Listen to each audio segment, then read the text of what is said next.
Vale, pues como decía, vamos con la última de las conferencias de la jornada, que para mí especialmente, y si me permiten el apunte, es especial como periodista. Si hay una figura que ha sido rescatada hace muy poquito, precisamente por editoriales como Renacimiento, es la de una persona cuyos restos descansan en un cementerio inglés sin lápida, sin fecha y sin nada. Y hasta hace relativamente pocos años no se había vuelto a hablar de él y no sé, era bastante desconocido incluso en la Facultad de Periodismo. Nos referimos a Manuel Chaves Nogales, autor de A Sangre y Fuego, la biografía de Juan Belmonte. Y pues eso, que por unos o por otros pues no había sido una figura rescatada con la cantidad de libros, de biografías o de su trabajo periodístico como el que vamos a presentar ahora. En este caso serían las editoriales que realizó justo al principio de la guerra en el periódico Ahora. Y para ello, para presentar a nuestro ponente, a Juan Carlos Mateos, tenemos a Mirta Núñez Díaz Valar, que seguro no se acuerda de mí, pero fui alumna suya. ¿Se acuerda? Sí que me acuerdo. Y precisamente cuando me invitaron a hacer esta presentación, pues me hizo gracia por eso, ¿no? El tema de que es verdad que Chaves Nogales es una figura muy desconocida incluso para los que nos gusta esta profesión. Mirta, ya la conocéis todos, es, aparte de profesora de Historia del Periodismo Español, tiene una cantidad inmensa de libros, de artículos, hablando sobre el periodismo y también sobre memoria histórica, y yo creo que es perfecta para poder presentar a nuestro invitado. Así que, Mirta, por favor. Buenas tardes. En primer lugar, muchas gracias a GEPREMA por invitarme a estar aquí, que es un público selecto, y siempre me hace ilusión encontrarme con alumnos que hemos estado cercanos y que hace tiempo pues, que no coincidimos, pero que indica que estamos vinculados al mismo tema. Y me pusiste un 10, así que estaba contenta.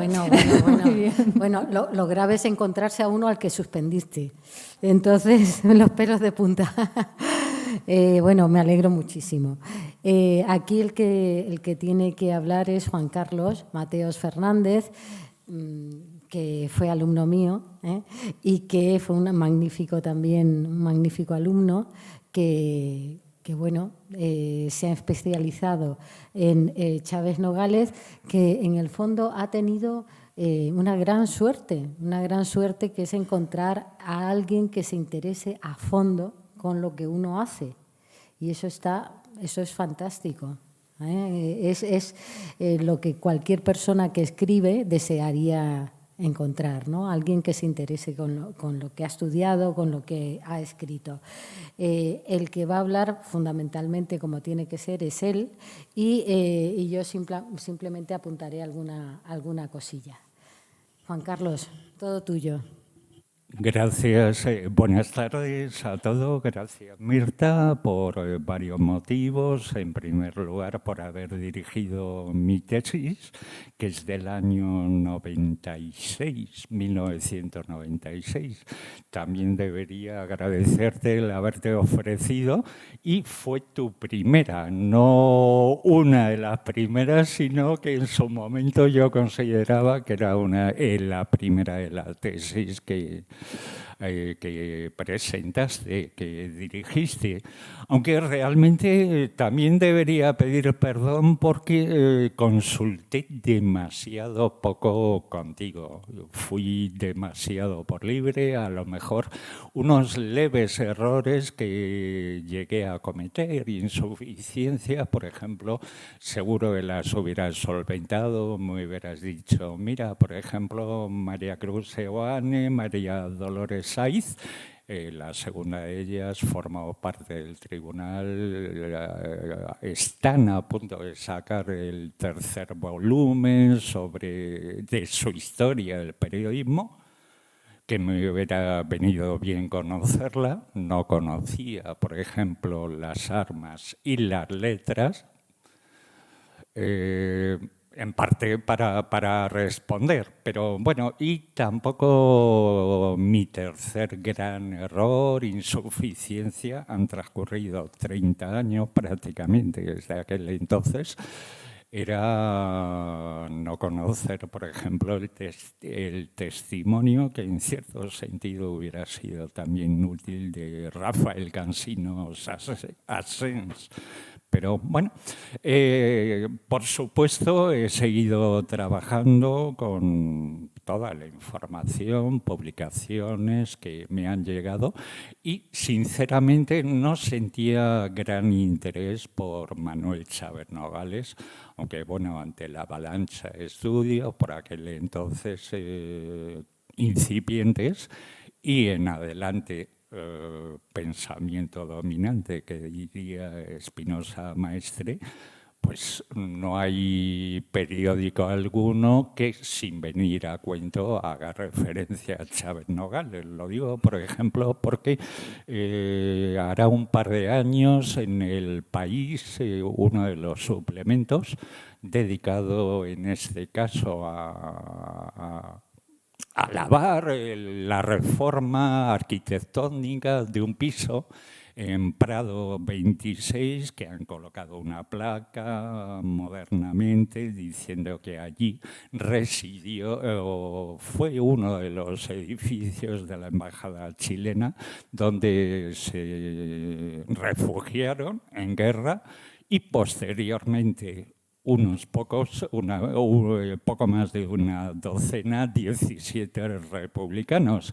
Y bueno, se cuenta a Chávez Nogales como ejemplo de lucha contra el fascismo y también se le mete como refugiado por aquel entonces. Me pregunto en qué momento sería, puesto que Chávez Nogales en guerra regresó a Madrid el 5 de agosto del 36 y abandonó Madrid a las 24 horas del 6 de noviembre o a las 0 horas, un minuto del 7 de noviembre del 36. Bueno, más que nada había contactado con Abelardo Linares, el director de la editorial Renacimiento, para publicar esa tesis, ya digo, sobre la que he seguido trabajando con todas las novedades, actualizando, añadiendo nuevos apéndices. ¿Qué estás preparando? Pues escribo un artículo sobre Chávez Nogales. Tengo transcritos los editoriales que escribió, que salieron seguro de su pluma en el 36, en los pocos meses que fue director, nominalmente en la mancheta, en la cabecera de la publicación. ¿Qué te parece que hiciéramos un libro sobre ello, transcribiéndolo, estudio introductorio? Digo, bueno, perfecto. Y al final fue lo primero que se decidió a publicar recientemente sobre Chávez Nogales. Me sugirió también que añadiera los últimos editoriales que elaboró seguramente, no puedo tener ninguna duda, Alberto Marín Alcalde, un republicano, militante de izquierda republicana, que luego fue condenado a muerte previamente a partir de enero del 37, cuando se hace cargo el diario La Juventudes Socialistas Unificadas, pasó al hazañista política. Y también me sugirió los primeros, yo a quien solo puedo atribuirles es al redactor jefe Leopoldo Bejarano. Bueno, esta es la portada del libro, más que nada después ya de muchos años de estudio, después de primeras versiones de biografías de Chávez Nogales, 2001, 2011, 2021, si no me equivoco, otra complementaria que poco añade en 2022, deberíamos saber prácticamente todo. Y bueno, yo aquí esta primera diapositiva, más que nada, está extraída de la Wikipedia, y la Wikipedia, el artículo Manuel Chávez Nogales, no es necesariamente cierto todo lo que se escribe en la Wikipedia, pero bueno, es un instrumento útil. Pues bueno, partimos del hecho, por ejemplo, de yo no me he interesado en la vida, en la biografía al completo, desde un inicio.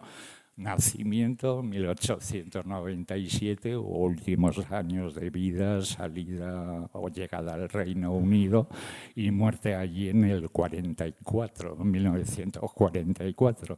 Pero, por ejemplo, la Wikipedia, las biografías de Chávez Nogales, lo que nos hablan es de los hermanos. Y bueno, por aquí me aparece un tal José, que creo que debió existir, Arcadio, no sé si con el Juan por delante, y Leonor, pero resulta, son fichas depositadas en el archivo de Salamanca. Y bueno, el franquismo en su labor represora, digamos que no dio puntadas sin hilo. Nos aparece Arcadio, pongo como ejemplo a Manuel Chávez Nogales, periodista en Francia, y hay un militar, Chávez Nogales Antonio. Me pregunto quién será, debo suponer que hermano. Lo más grave, realmente, a pesar de los años transcurridos, los estudios constantemente repetidos, deberíamos saber gran cosa de su vida y resulta es que no sabemos prácticamente nada. Bueno, sigo como ejemplo porque debería tomarlo de su biografía más difundida, pero de cualquier estudio que dice que estallada la guerra civil el 26 de julio, la editorial Estampa y el diario Ahora, por supuesto, fue incautados por un consejo obrero. Más que nada deberíamos decir por los trabajadores que se constituyeron en consejo obrero. Bueno, añade, por ejemplo, algo sorprendente. Chávez mandó a su hijo Pablo a Santander a casa de Ángel de las Heras, Ángel Díez de las Heras, que era redactor deportivo, redactor jefe de la publicación, el semanario, por entonces semanario As, con el que veraneaba habitualmente en Santander. Hombre, me pregunto cómo en guerra, llegado a Barcelona, manda al hijo a Santander. Creo que es bastante complicado el viaje.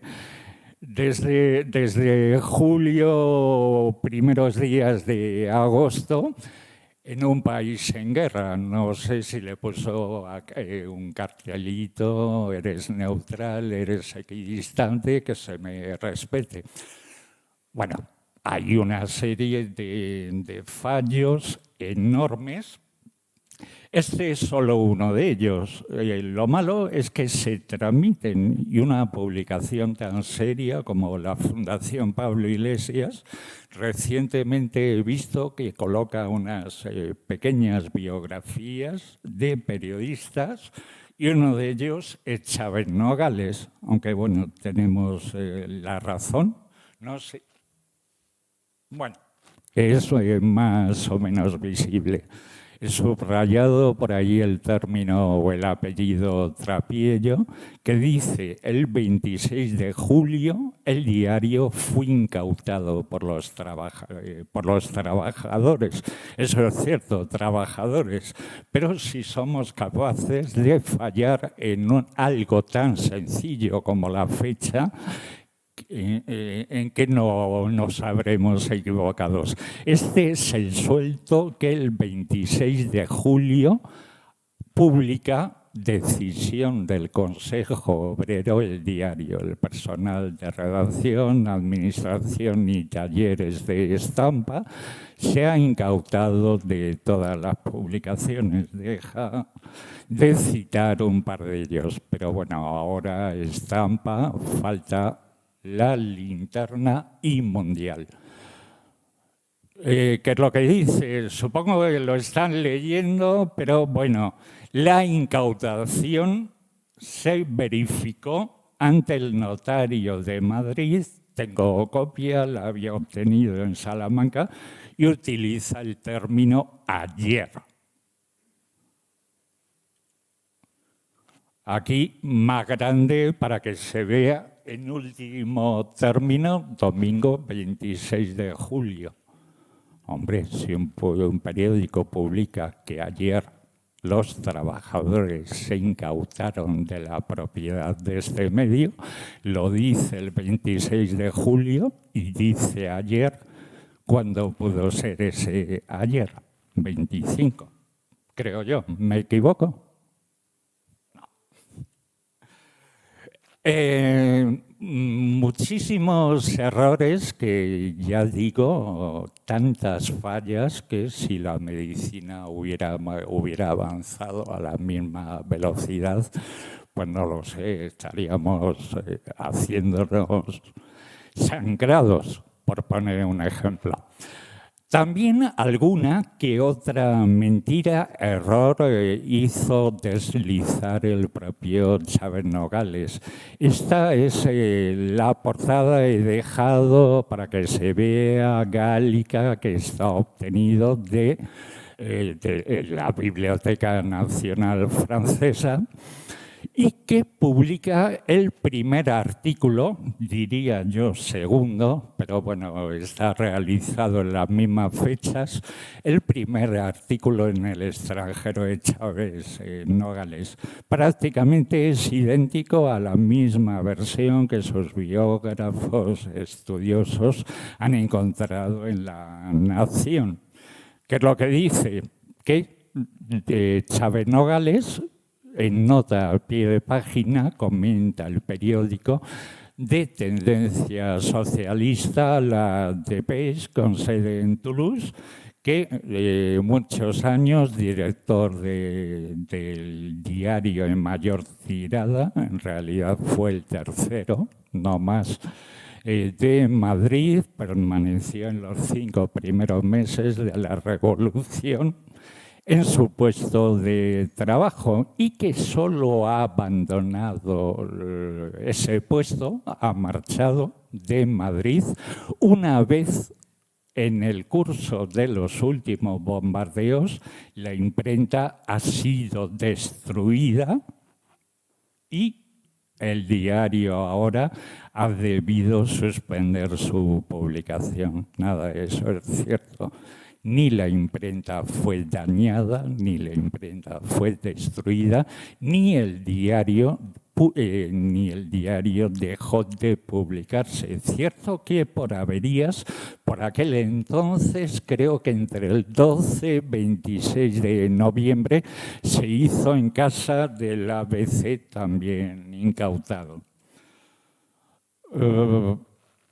Es tan burdo, debemos desconfiar tanto, que aquí es una doble captura de pantalla de la editorial alemana Cupido, que además de A Sangre y Fuego ha traducido al alemán otras 3 obras, su estancia en el Sidi Ifni, papeles de lo que publicó sobre la Alemania nazi, también lo que se ha dado en llamar los secretos de la defensa de Madrid y, por supuesto, A Sangre y Fuego. Hombre, que leamos en su traducción que en diciembre del 36 Madrid cae en manos de los fascistas, ahora se cierra y no le queda más remedio exiliarse, nos hace dudar, ¿o no? No sé qué pensarán sobre ello, pero es un auténtico despropósito la construcción sobre Chávez Nogales, su biografía, su actividad. Y bueno, lo que ha sido quien lleva su biógrafa, lo que ha pretendido ser una respuesta a la aparición de este libro, que termino por firmar yo, es bastante curiosa. Lo saco de Manuel Chávez Nogales Info y bueno, lo titula Chávez Nogales, Isidro Corvinos, lo escribe con V, cuando se escribe el apellido con B, Corvinos, y los editoriales de ahora. Bueno, pues leemos, por ejemplo, lo que sería un auténtico milagro. No sé si es visible o tenéis, es visible. Está subrayado en amarillo. Isidro Corvinos, es cierto, debió salir de España a la caída de Barcelona, pudo emigrar a Chile en el Winnipeg, el barco fletado por Neruda, y allí hizo un milagro. Llega a Chile, agosto del 36, entra a trabajar en la editorial de Ercilla, que Chávez, que había publicado los relatos de A Sangre y Fuego de Chávez Nogales, y contribuyó a la publicación de A Sangre y Fuego en 1937 y el Juan Belmonte en el 38. Es solo un ejemplo más de inconsistencias. Ya lo último, yo lo siento, me entra la risa, pero bueno, después de haber tomado en mi tesis, que está en red, que Alberto Marín Alcalde, tras la salida de Chávez Nogales, fue nombrado provisionalmente, aunque él sabía cuál era su función, director de Ahora, pues después de haberlo publicado en 2011, 2021, por haberlo leído una tesis doctoral del año 96, de la que soy autor, me responde que ignoro los datos con los que yo cuento para decir que Alberto Marín Alcalde era director y editorialista. Es director porque la siguiente reunión del Consejo Obrero, tras el asedio sobre Madrid, tiene lugar el 13 de noviembre y allí un delegado de obreros desde la primera hora comunica que ha tenido que encargar la dirección del periódico a Alberto Marín Alcalde, que era el redactor de mayor entidad, mayor cargo que quedaba por aquel entonces en Madrid. Habían desaparecido Leopoldo Bejarano Lozano, militar por aquel entonces, creo que tenía ya 57 años, redactor jefe, voz común también en las reuniones del Consejo Obrero, pero como había dejado el ejército o había sido expulsado en 1909, se sintió en la necesidad de reincorporarse al ejército republicano. Y bueno, en septiembre abandonó el periódico, en octubre fue ascendido a coronel y precisamente el 13 de noviembre sus compañeros del Consejo Obrero conocieron que había sido nombrado gobernador militar de la República, gobernador militar de Albacete. Allí estaría hasta prácticamente el fin de la Guerra Civil, creo que fue en febrero, se publicó su cese, inmediato nombramiento como gobernador militar de Ciudad, no sé si debería decir Leal, pero bueno. sí conocen un poquito sobre periodistas, gente de la prensa, redactores de aquellos años, solo puede causar estupor la última respuesta, lo que he subrayado. No se habla de quién sustituye a Chávez Nogales, aunque según Isidro Corvinos, debería escribirse con B, periodista presente entonces en la redacción, se nombró director a Fermín Carralde. Busque ustedes en Google quién es Fermín Carralde. No aparece, salvo en este escrito. ¿Por qué? Porque no existe. Porque transforma unos cuantos nombres. Isidro Corvinos. Bueno, luego fue maestro de periodistas en Chile, había sido futbolista en el Barcelona, 1914, 1915. Transforma todos los nombres. A Chávez Nogales aparece como Chávez Nogales. Jesús Izcaray nos ha dejado memorias de aquellos años, pudo regresar a España a la muerte de Franco, pues para él es José Dorregay.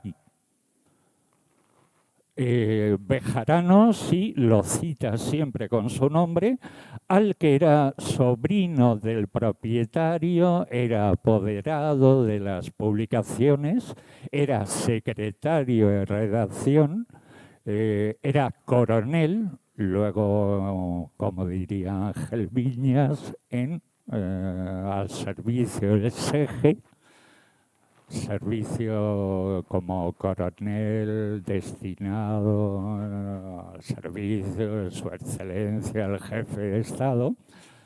Y bueno, él da testimonio a la causa. Fermín Carralde no existe. Como grandes, muchísimas de las cosas que se llegan a afirmar sobre la vida de Chávez Nogales. Más que nada, esta es la edición digital editada en Chile del testimonio más o menos reciente de Isidro Corvinos. Coño, se escribe Corvinos con B. Si tienes el libro, que es verdad, escríbelo bien. El segundo término, además, es que Corvinos llega a explicar que Fermín Carralde se fumaba un cigarrillo, escribía a pluma el editorial de La Jornada, lo bajaba a la imprenta, subía en la calerada y le echaba un vistazo a la prueba. Coño, José Dorregay era Jesús Izcaray. Uno de los corresponsales de guerra, José Quílez Vicente, es siempre Vicente, una vez Manuel Vicente, y hay otro nombre que se transforma. No existe, o sea, es uno de los múltiples errores. Esta es la reproducción. Aunque está un poco manipulada para agrandarla, el tipo de letra me ha quedado un poco raro, pero la conseguí en Salamanca y hoy día está al acceso de todos en el Archivo Histórico Nacional. Es la primera intervención de Chávez Nogales en el Consejo Obrero. Como dije anteriormente, el 27, 28 a lo sumo por la mañana, julio, lo localiza Manuel García Nogales, primo suyo, redactor, confeccionador del diario, presidente del sindicato de la Federación. No recuerdo ahora exactamente el nombre, del Sindicato de Actores y Tramoyistas de la UGT, Manuel García Nogales. Bueno, lo que quería decir, comenta en su primera intervención, las actas, ya digo, son documentos que se redactan de inmediato, manipulación no hay ninguna y resultan bastante fiables. Espero que todo el mundo, y creo que todo el mundo que haya llegado a consultarlas, no seremos más de 4 o 5, confían en la veracidad de la misma. ¿Qué es lo que dice Chávez Nogales? Acabo de hablar con Luis Montiel, el propietario, que debía estar en la Argentina. Lo siguiente es prometer lealtad a la política que está siguiendo el diario. Gran lealtad al Frente Popular. Exactamente en la primera discusión, primera reunión del Consejo Obrero de incautación del diario Estampa, sale a colación la discusión. Luis Nieto de la Fuente, luego miembro de la Junta titular, el suplente primero y luego titular en Abastos de la Junta de Defensa, se había encargado de sumarse a las discusiones asesorándoles del Consejo Obrero, porque Luis Nieto además era secretario general del histórico sindicato de tipógrafos El Arte de Imprimir. Sacó a colación el debate y quien respondió, y ahí coincidieron todos, había socialistas, comunistas, un anarquista, sin ningún matiz particularista, será de gran lealtad al gobierno del Frente Popular. Eso es lo que dijo Bejarano. En su primera intervención, Chávez Nogales le parece perfecto.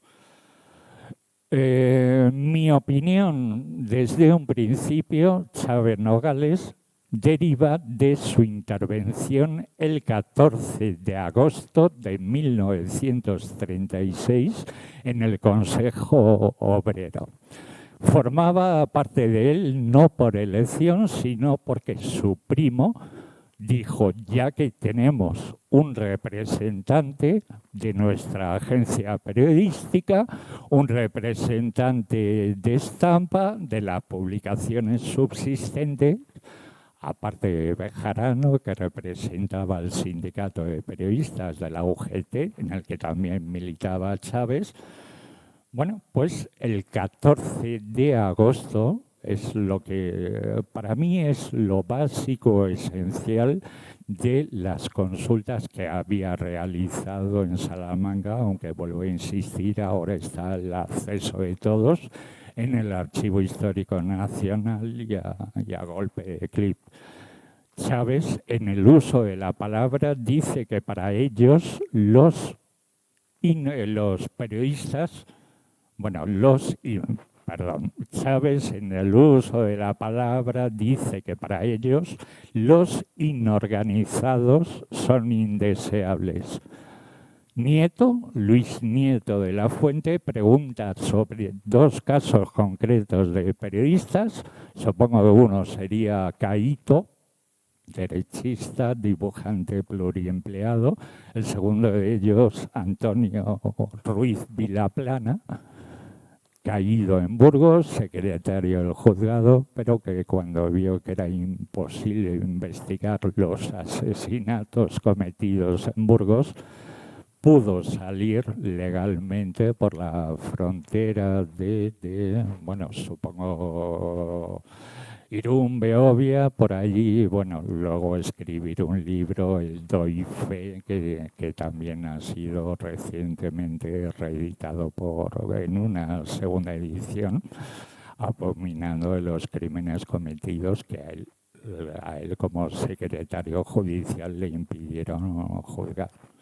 Bueno, es suficientemente o demasiado concreto, pero ahí se acaba el debate sobre esos 2 periodistas. Queda claro que para Chávez Nogales, que no milita en partido político o sindicato, es indeseable. Eso lo dijo bien pronto y no con pistola en el cuello el 14 de agosto de 1936. También es fundamental, vuelvo a insistir con las actas del Consejo Obrero, el 7 de agosto, que es lo que dice recién llegado a Madrid. El delegado de composición, que es precisamente quien firma, Mariano Valcárcel. No tengo gran idea de su historial porque no creo que no era miembro de ninguna junta directiva del sindicato, de uno de los sindicatos gráficos de la UGT. En la página anterior viene que se había opuesto Mariano Valcárcel a unos despidos por no creerlos justificados. Chávez Nogales lo que le dice es que sepas que aunque te opongas terminarán por decidir las dos centrales sindicales, UGT y CNT. Bueno, hay más, pero eso me lo reservo para una siguiente publicación.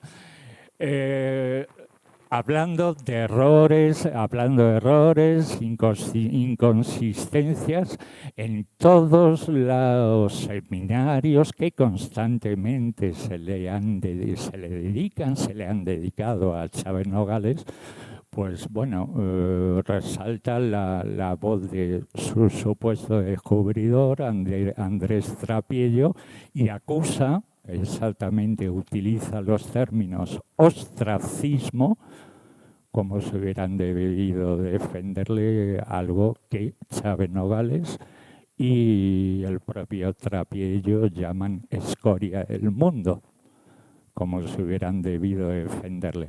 Bueno, pues un escrito inédito que trata con la máxima condescendencia a Chávez Nogales y que casualmente no vio la luz hasta 1978.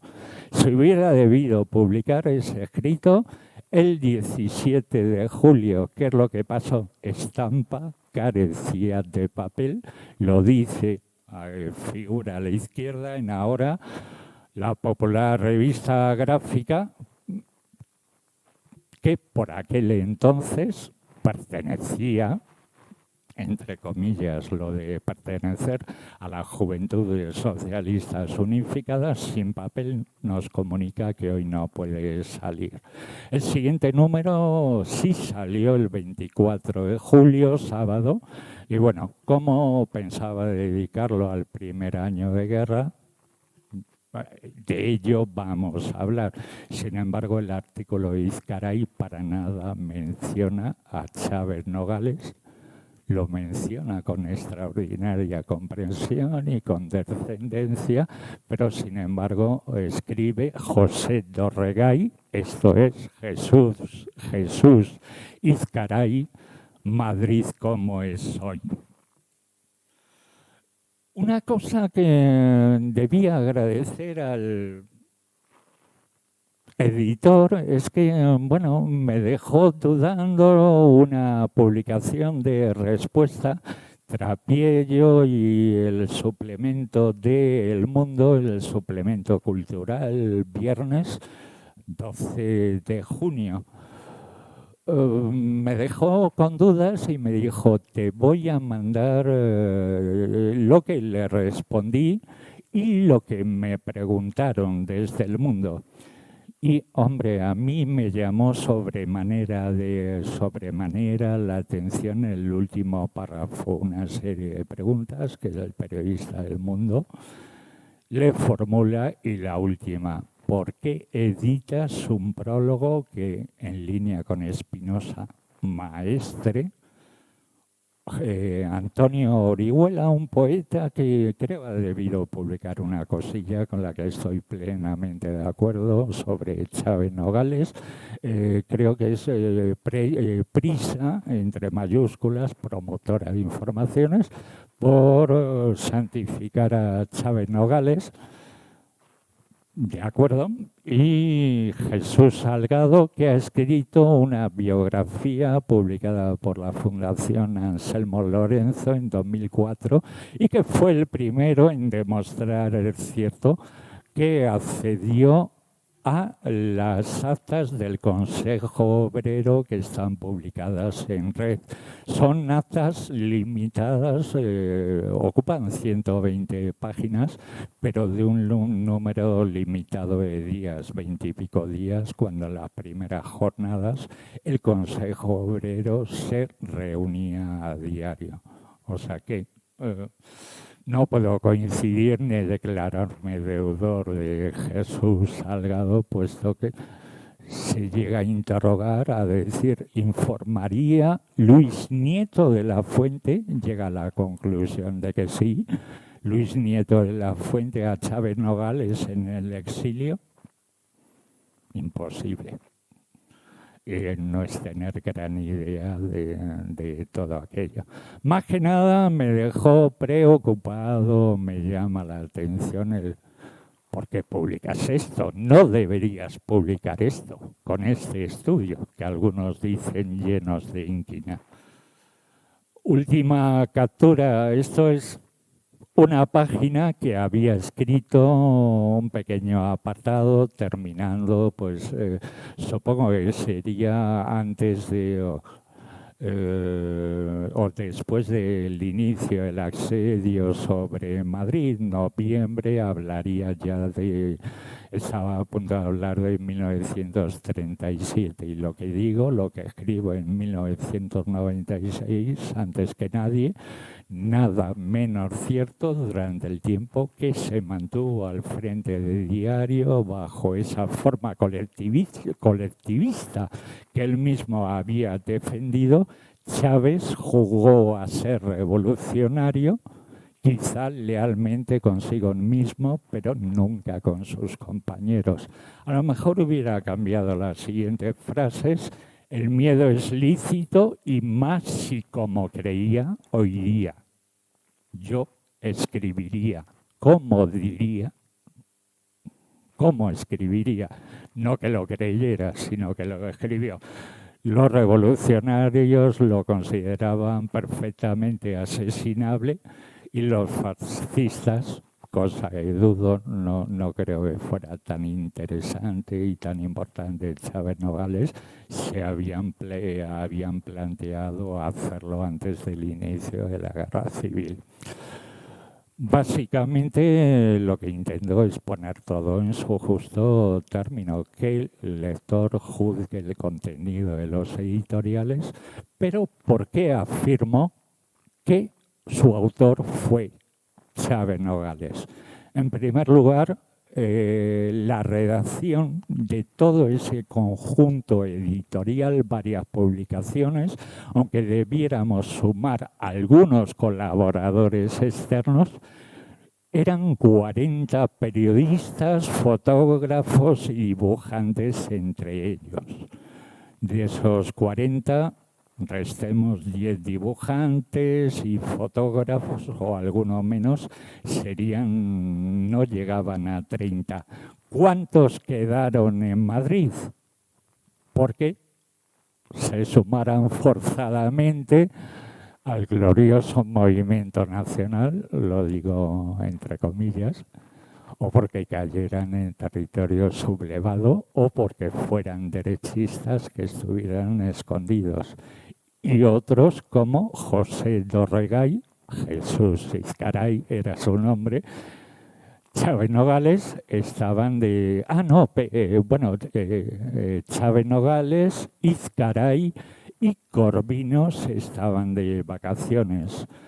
Chávez había llegado primero periplo por Santander, Londres, París, seguro ya allí el 27 de julio, 3 de agosto. En Barcelona, 5 de agosto en Madrid. Estaban de vacaciones. ¿Quién se iba a encargar de redactar una editorial? Aparte de componer, rellenar las en un principio 24 páginas que tenía el diario, el director. Además, es que no aparece con continuidad y los días de trabajo de Leopoldo Bejarano fueron enormemente ajetreados. Se reúnen a diario, salvo los domingos, un mínimo de 4 horas.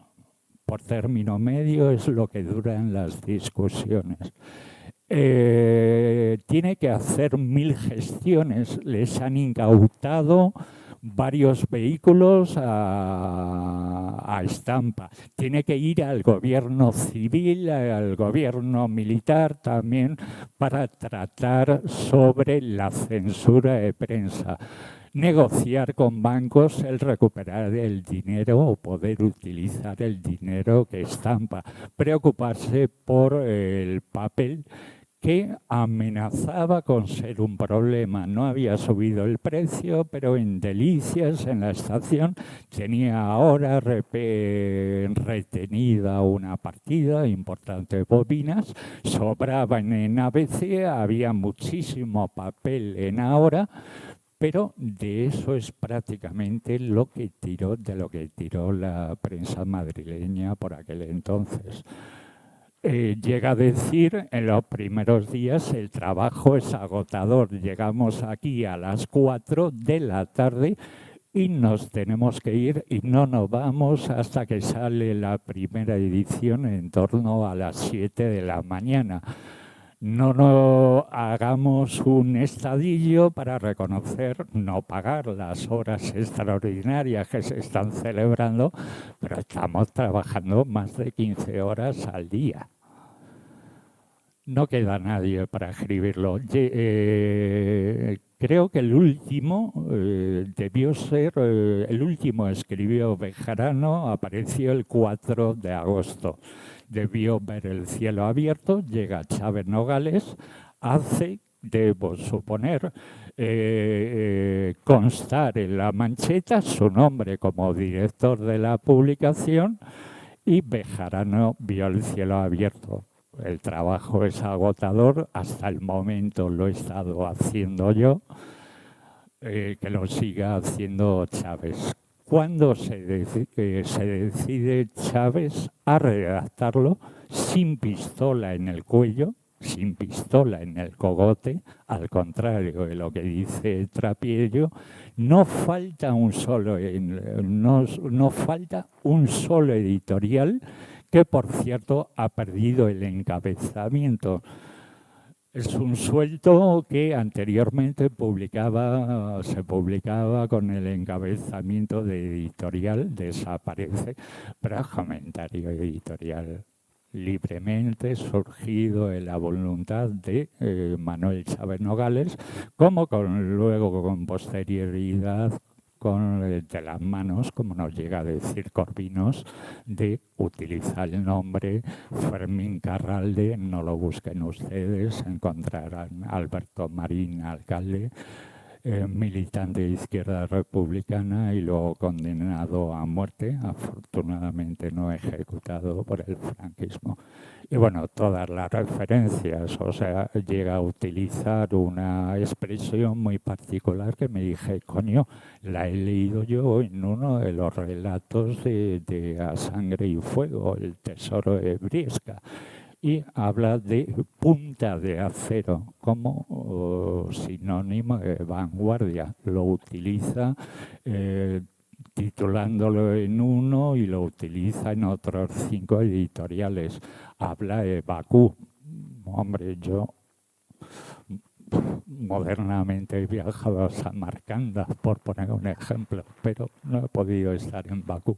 En 1936, ¿quién podía hablar de Bakú? Salvo Chávez Nogales, que lo visitó en 1928.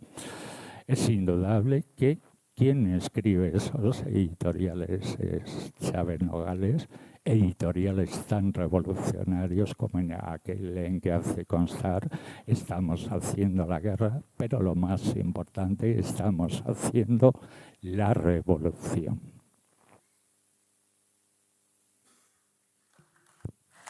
Gracias. Pues siento la extensión de la parrafada y agradezco los aplausos, pero bueno, sobre todo, más que nada, lo que quisiera es que interpretaran el sentido de los editoriales, la explicación que le puede dar, que Chávez Nogales nos deja al descubierto.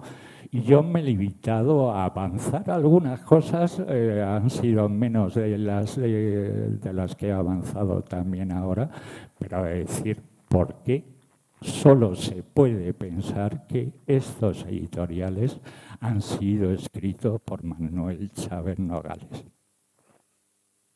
Bueno, pues muchísimas gracias por la presentación. Aquí hay misterios que ni la nave del misterio, con los nombres.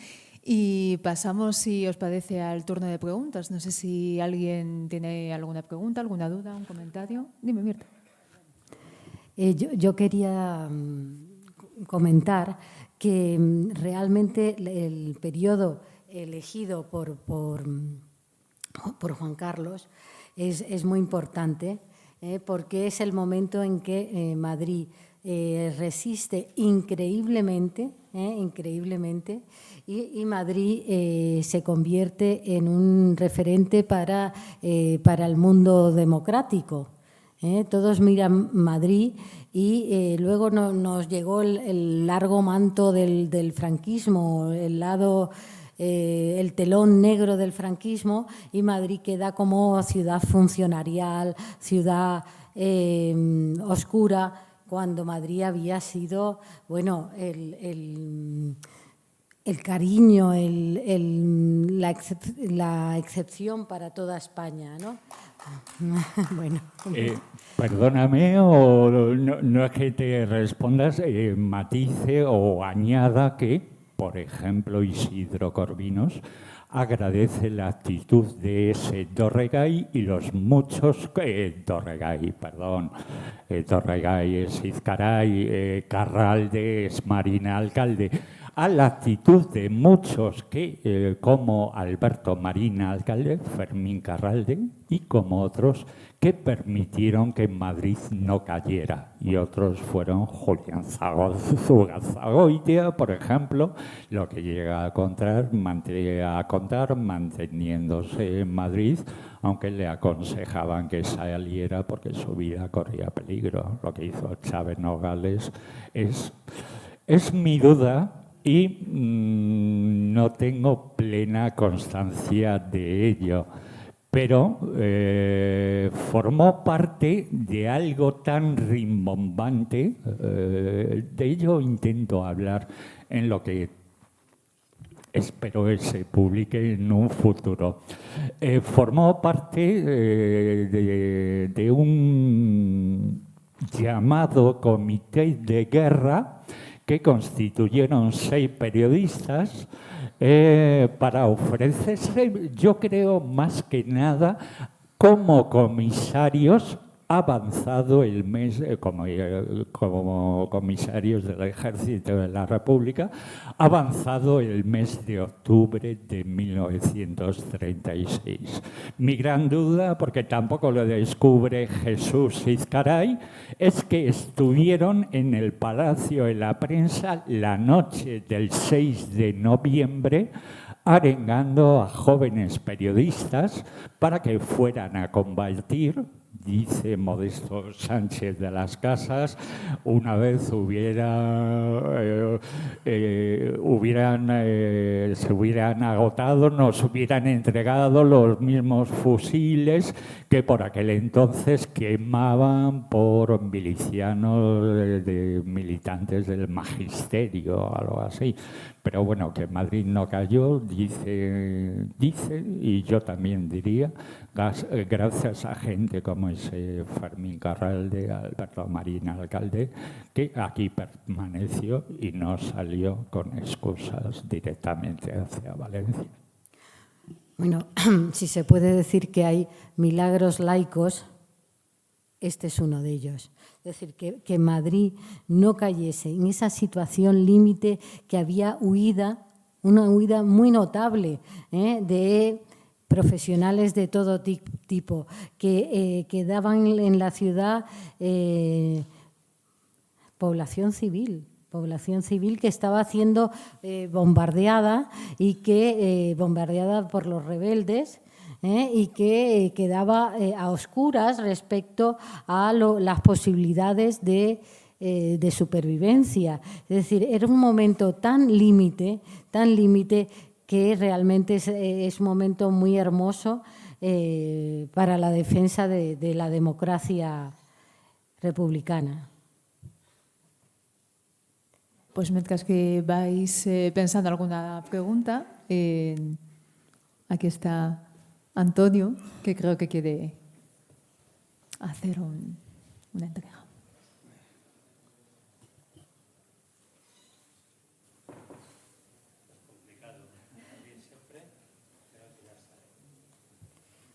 No, mientras sale el micrófono, no sé si alguien ha podido leer algo. Yo desmitifico. Básicamente me ocupo de los 90 y pico días, 94 exactamente. Chávez Nogales estuvo en un Madrid en guerra. Por supuesto, y luego trato de desmontar los pequeños, a lo mejor no son tantos, pero bueno, engaños que nos ha manifestado. Oye, que diga que era fusilable por los rojos, ¿cómo iban a fusilar a alguien que nos dice que estamos también haciendo la revolución? Es que solo hay dos escritos en la prensa republicana contra Chávez Nogales, y una vez ha salido Chávez Nogales. Uno es de José Luis Salado, para mí el periodista más admirable, que se convirtió en director de La Voz. Tiene por ahí una historia que supongo apasionante. Vallisoletano, debió escribir en algún periódico derechista. Marchó en 1930 a Joinville, a los estudios de la Paramount en París, para doblar, traducir películas que para el público europeo filmaba en París, al lado de París. La Paramount volvió en el 32 y bueno, se convirtió. Luego acabó en la Unión Soviética. Bueno, era un tipo bastante particular, pero a mí muy buen escritor. A mí me encanta todo lo que he podido leer de él en guerra. Poquitos artículos con su firma, pero bueno, una de las secciones la firmaba, según Sergio Campos Cacho, voy a decirlo, escribía una Tomate, la llamaba, no era Tomate.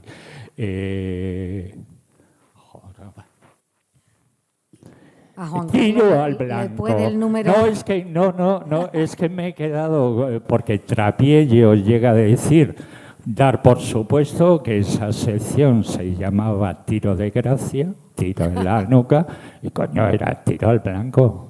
Y Víctimas despanzurradas, que llega a escribir Campos en 2012, no apareció en ninguna de las apuntadas por José Luis Salado. ¿Aparecía alguien en Burgos? O algún... salvo que lo asesinaran los franquistas. Pues bueno, contra ellos lanzaba sus tiros al blanco, pero la única... Llega a escribir contra Ramiro de Maeztu, pero lo hace en 1937. Creo que no tuvo influencia en su muerte, salvo que pensemos como Corvinos en 1939 llega a Chile y consigue el milagro de que a Chávez le publicaran en 1937 el libro. Pues es ese comentario. Ninguna víctima despanzurrada ni en secciones, a lo mejor poco aconsejables, pero por supuesto la de tiro al blanco más se metía José Luis Salado, vuelvo a insistir en lo mismo, con aquellos veraneantes, con aquellos visitantes en Valencia con aspecto de veraneantes con ribetes costeros o algo así. Son múltiples las quejas que no vieron publicación. Me encantó una figura, una frase que no sé si soy capaz de recordar, contra la censura o algo así. En los periódicos es como los caracoles, o sea, salsa con guiso con salsa incolora es guiso perdido. Pues no lo sé. Me interesa más, sinceramente, la vida de José Luis Salado, aunque he terminado por escribir más y seguiré escribiendo más sobre Chávez Nogales. Muchas gracias, pues. Bien, ya se abrió la caja. Queremos, como siempre, que hacemos a nuestro ponente, a Juan Carlos, en agradecimiento por su generosidad de acudir aquí a nuestras jornadas desinteresadamente, ocupando su tiempo y tal. Se lo agradecemos mil y le queremos entregar este pequeño recuerdo de Jefrema que lo hacemos con todos los ponentes. Entonces, muchísimas gracias. Pero hemos acabado porque no habéis intervenido. O sea, he sido yo quien ha soltado todo el rollo. Decidme, oye, yo soy... Bueno, gracias. Gracias.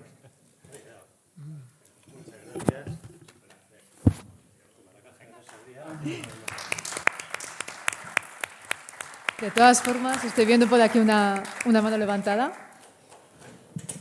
Así que sí, ahí está.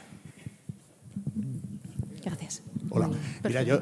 Un momentito, disculpe. Es que el señor de atrás también ha pedido la vez y ahora le pasamos a usted. Yo voy a ser muy Gracias. breve. No, quería preguntarte por esta mitificación de Chávez Nogales desde hace unos años como representante de la tercera España, que ni unos ni otros, bueno, eso de los fusilables y tal y cual, la creación de ese mito, ¿no? ¿Qué opinas tú? Me hago la misma pregunta. ¿Por qué? Y comienzo a interrogarme y es casi pregunta que formulo a ellos o especialmente a Mirta. ¿Por qué en 1996, sin conocer de nada a Trapillo, llegué a leer en la Fundación Pablo Iglesias el ejemplar impreso en el 37 de A Sangre y Fuego, como también leía a Antonio Ferrandiz Albor, su testimonio, Vicente Salas Viu, director del Sol en guerra? ¿Por qué leía a Chávez Nogales? Porque al fin y al cabo lo conocía. No sé si tú serías capaz de responderme a ello. Bueno, yo también intuyo detrás de ellos intereses políticos. Es decir, había interés por un sector de la derecha, vamos a decirlo claramente, en encontrar ese referente que no dentro de la zona republicana. O sea que yo creo que va por ahí, por intereses políticos de la derecha, encontrarle. Pero no, lo que te pregunto, ¿por qué yo sin entonces sufrir esa oleada con... ¿Por qué leía a Chávez Nogales que soy incapaz de recordarlo? Sé que, por ejemplo, fui muy deudor del libro Fuentes para la Historia de la UGT, publicado por la Pablo Iglesias, de Aurelio Martín Nájera, que más o menos venía a resumir, a decir, hay en Salamanca esto, y cada caja, cada legajo lo describía en 2 líneas, pero que no soy capaz de recordar por qué yo en 1994, 95, 96 leía a Chávez Nogales en la Pablo Iglesias. Pues es que, vamos a ver, yo creo que leías mucho, leías muy variado, hasta que llegó a tus manos, dio la casualidad. Es que también uno se pregunta, bueno, y lo he dicho al inicio, ¿no? ¿Qué suerte ha tenido Chávez de ser recuperado de ser recuperado para el público actual a través de estas editoriales. Bueno, pues es parte de esa labor que tú has hecho, que ha hecho también Cintas, que hay que reconocerlo, y en fin, envidiable. Sí. En mi opinión, Chávez Nogales, muy buen escritor, el mejor libro de lo que he leído, el Belmonte, es muy bueno, buenísimo el prólogo de A Sangre y Fuego, el prólogo de A Sangre y Fuego, lleno de medias verdades que terminan por ser falsedades. Teníamos por aquí una siguiente. Disculpe, para que le puedan escuchar todo el mundo bien. Por si acaso. Bueno, ¿está la mayoría del Parlamento español actual en condiciones de entender la finura de lo que hay detrás de esos escritos? Hombre, en 2020 hablo de 2020, que es lo último que... Hombre, Eduardo Madina es uno de los múltiples participantes en las reuniones, seminarios que se le dedican. Vuelvo a decir, es buen escritor, pero Consejo Obrero, el último de los 9 relatos, aunque luego han podido incorporar a 11, recoge todas las vivencias de Chávez Nogales, pero en lugar del compañía siderúrgica madrileña, que es lo que llama, lo que ha podido vivir en el Consejo Obrero de la editorial Estampa. Matan a los anarquistas, a quien se había provisto de un carné sindical de la CNT después de saber que era militante de Falange. En realidad militaba en los sindicatos católicos y quien debió matarlo fue una brigada que pidió información de él, de las Juventudes Socialistas Unificadas. El nombre en el relato de Chávez Nogales es Bartolo. Lo mataron en octubre del 36, lo pasearon, lo asesinaron a Bartolomé Moreno Español. Casualidades de la vida. ¿Sabes ante quién apresaron en la propia editorial? ¿Quién entregó a Bartolo, a esa brigada de las Juventudes? Manuel Chávez Nogales. Manuel Chávez Nogales. No es que lo entregara, pero bien, luego explica, carnet sindical en regla o lo que sea, pues llévenselo. A partir de ahí fabula, pero fue ante Chávez Nogales o fue testigo, hizo llamar a un testigo Chávez Nogales, pero no se jugó la vida por él, al contrario. Deberían leer esos 120 folios, aunque quedan más de las actas de las reuniones del Consejo Obrero, de la editorial Estampa, que abarcan desde el 27 de julio al 12 de octubre de 1936. Yo he leído, a lo mejor algunas de esas se me habían pasado, pero he leído otras con posterioridad. Bueno, si el Parlamento, la pregunta del Parlamento, pues no lo sé, no tengo contacto con diputados, pero bueno, veo lo que pasa, podíamos hablar de bulos, falsedades, no voy a hacer relación a ello, pero también deberíamos conocer cuál fue su vida, no cuál dijo que fue su vida. Sí.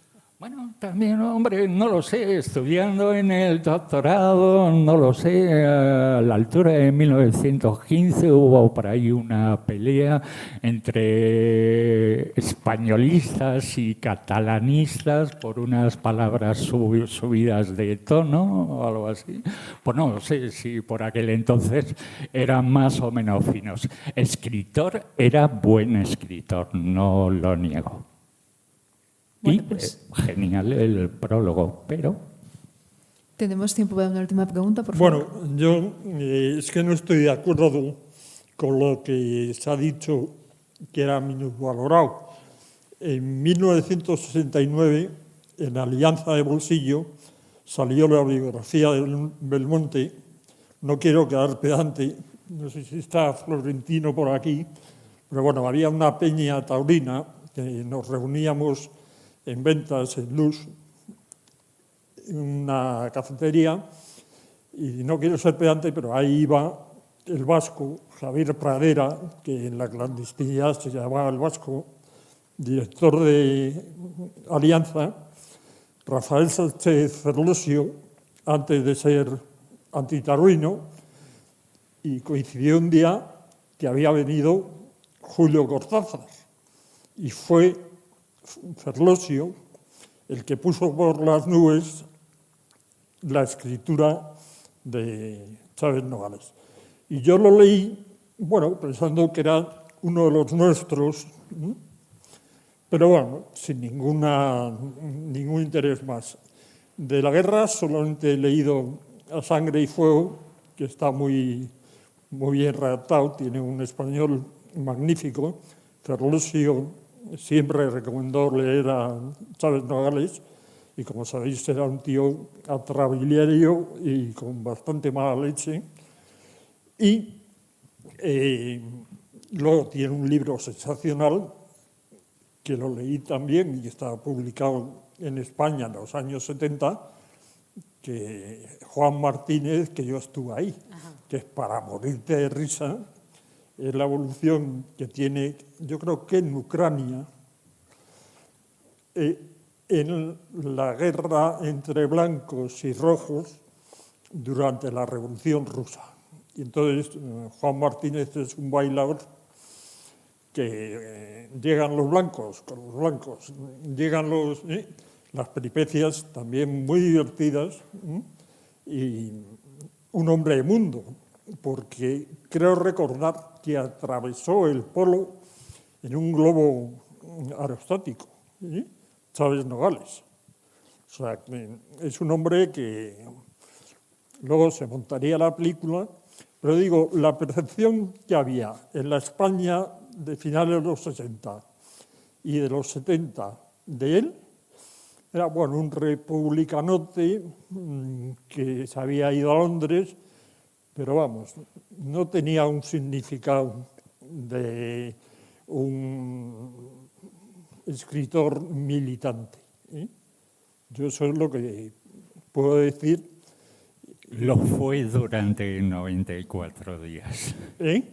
Lo fue durante 94 días del 94, del 6 de agosto al 6 de noviembre del 36. Muy buen escritor, sí, tiene razón. Y bueno, taurino, pues... A mí ese libro no he leído todo, o sea, es demasiado, pero bueno, es el libro que más me ha gustado. Pero De Belmonte. el Belmonte. Belmonte es una maravilla. De todas maneras, yo me maravillo el nivel de escritura, de expresión que se tiene en los años de la República, es decir, el periodismo y el periodista, y no tenía esta plaga de anglicismo que tenemos ahora, y la verdad es que era otra cosa, bueno, y la universidad también, pero bueno, dentro de eso, claro, las lecturas se notan en la redacción. A mí, yo les decía a mis alumnos, para escribir bien lo que hay que hacer es leer. Pues nada, muchísimas gracias. Clausuramos con esto las jornadas, también gracias a los organizadores y muchísimas gracias al invitado. Muy amables. Gracias.